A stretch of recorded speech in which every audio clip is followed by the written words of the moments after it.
जय गुरुदेव। गुरुर्ब्रह्मा गुरुर्विष्णु गुरुदेवो महेश्वरः। गुरुः साक्षात् परम ब्रह्म तस्मै श्री गुरुवे नमः। अर्चनी वंदनी प्रातः स्मरणी परम पूजनी गुरुदेव के चरणों में बारंबार वंदन कर आरंभ करते हैं। स्थापत्यविद पाठ्यक्रम आधार का वर्णन चल रहा है। उसमें अपन ने श्रद्धा को देखा, सूर्य नमस्कार को समझा और कहा कि भगवत गीता के अध्याय 2 या 3 उसके एक श्लोक का प्रतिदिन अध्ययन करना। तो भगवत गीता का एक श्लोक ले रहे हैं, अध्याय 2 श्लोक क्रमांक 41।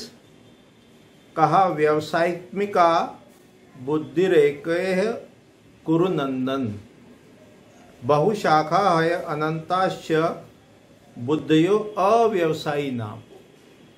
भगवान कहते हैं अर्जुन से कि हाँ हे अर्जुन, जो निश्चयात्मिका बुद्धि होती है कर्म योग में वो एक ही होती है, किंतु जो अस्थिर चित्त वाले हैं, विचार वाले हैं, विवेकहीन हैं, ऐसे जो सकाम मनुष्य है उनकी बुद्धियां बहुत ही भेदों वाली, शाखाओं वाली और अनंत होती है। तात्पर्य क्या है, इसको इंटरप्रेट कैसे करना, इसको जोड़ना कैसे, समझना कैसे कि जो बुद्धि जिसकी निश्चित हो गई है, स्थिर हो गई है, एक विषय पर टिक गई है, वो बुद्धि उस विषय का भेदन करने में, उस विषय के रहस्य को उद्घाटित करने में, प्रकट करने में, समझने में, डिकोड करने में सक्षम।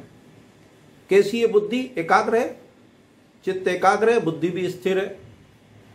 कैसी है? व्यवसायी। और जो अस्थिर चित्त वाले हैं, जो विवेकहीन है, उनकी बुद्धि में बहुत सारे मल्टीपल ऑप्शंस हैं, बहुत शाखाएं वाली हैं, अनंत। तात्पर्य क्या है कि जिस समय भी अपन जो कार्य करें उस समय उस कार्य के प्रति, लक्ष्य के प्रति, साधन के प्रति अपनी बुद्धि कैसी हो? वो स्थिर हो। कैसी हो? निश्चयात्मिका हो।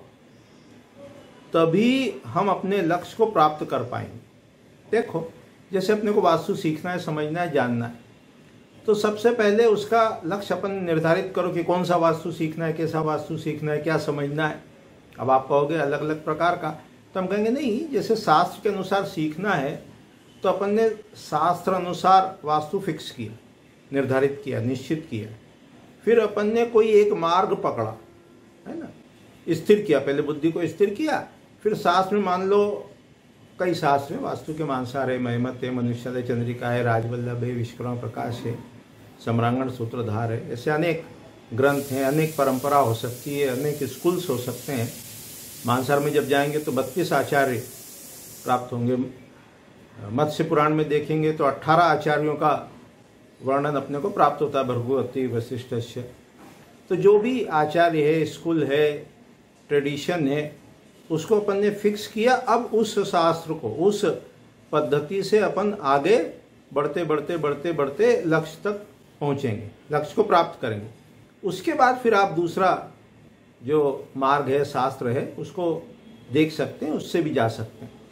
लेकिन अपने को पहले एक मार्ग, एक साधन निर्धारित करके उस पर आगे बढ़ते। ऐसे स्पष्ट ना हो कई बार, तो हम एक उदाहरण भी देते हैं। जैसे मान लो जमीन में पानी है, 50 फीट वाटर लेवल है, अंदर जो है 50 फीट गहराई पर पानी है।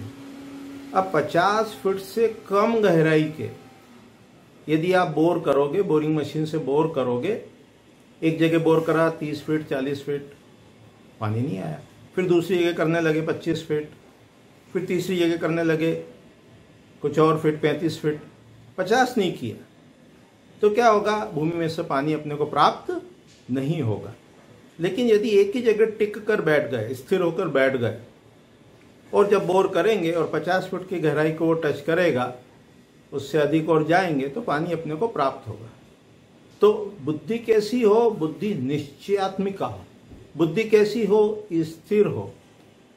और जिस मार्ग पर व्यक्ति चल के उसको पहुंच चुका है, जिन्होंने उस मार्ग से लक्ष्य को प्राप्त कर लिया है, उनकी शरण में जाना है, उनसे ज्ञान लेना है, जिन्होंने वास्तु को समझा है, या जो भी अपना लक्ष्य है, गोल है, टारगेट है, जिन्होंने उसको अचीव कर लिया है, जो लक्ष्य को भेद चुके हैं, उनके पास जाना है। उसको शास्त्र में कहा है श्रोत्रियम ब्रह्मनिष्ठ, ऐसा गुरु के पास जाए और क्या करे, उनसे श्रद्धापूर्वक ज्ञान को ग्रहण करें। तो ये शास्त्रीय परंपरा है। कुछ कुछ श्लोक अपन देखते चलेंगे।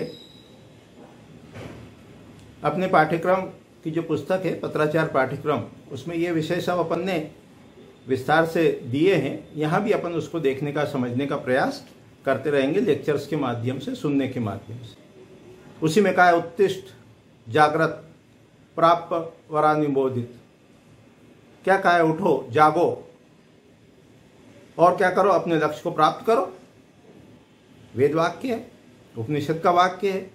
तो इस प्रकार से अपन ने अलग अलग श्लोक को, सूत्र को, मंत्र को लेकर उसके आधार पर अपने पाठ्यक्रम का आधार बनाया है कि जब भी अपने को अध्ययन करना हो, चिंतन करना हो, मनन करना हो, तो अपनी बुद्धि कैसी हो, स्थिर हो, कैसी हो, विवेकवान हो, कैसी हो, श्रद्धावान। तो अभी इतना ही कह के विराम देते हैं, फिर आगामी पाठ में कोई और श्लोक को लेके उसको आगे बढ़ाएंगे। जय गुरुदेव, जय गुरु।